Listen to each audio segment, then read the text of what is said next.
Siguro ang kadaghanan sa inyo nakaani na diri og nakabisita na diri no og nakakita na sa ilang mga ostrich diri. Ug kung mangutan na akong first time ba na ako makakita og ostrich, yes, mo gini akong pinakauna. Ug ang nakatsada dili lang kay isa, dili lang kay duha kundi 600 plus ka ostrich ang akong nakita diri. Ang paminagod na ako diri kay mura kog bata bitaw nga nakalaag sa zoo. Pero itong feeling first timer ka mo nang excited gayo ka makakita sa ilang mga ostrich diri. Ug ang nakatsada po dili na ka kinahanglan mo adto layo ka kayong lugar mag out of town para makakitag isa or duha ka buok ostrich kay naa na diri sa upol.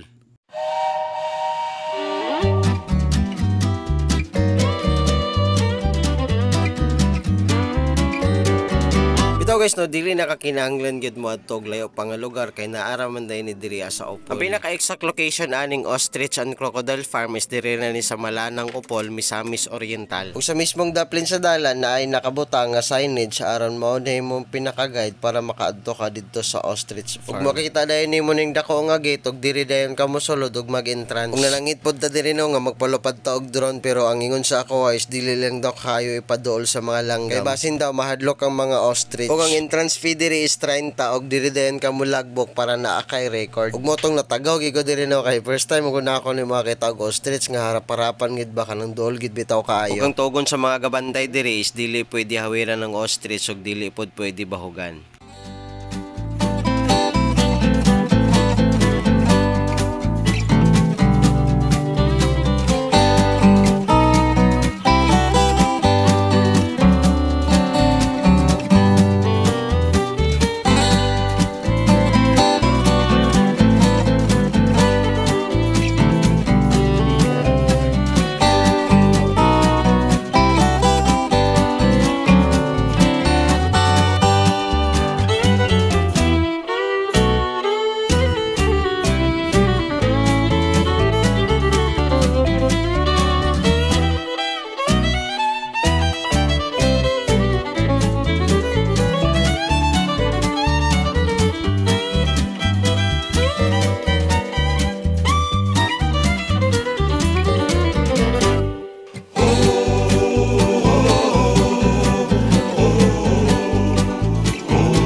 Diri guys, subanon ninyo yung mga bata kay tinuod nga malingaw gid sila diri no. Tagal mo gid sila makita diri na ostrich, na parrot, na peacock, na crocodile, na ostrich nga mga piso nga mura ka dagko og mga manok. So dagko kayong mga piso sa ostrich aya po kita.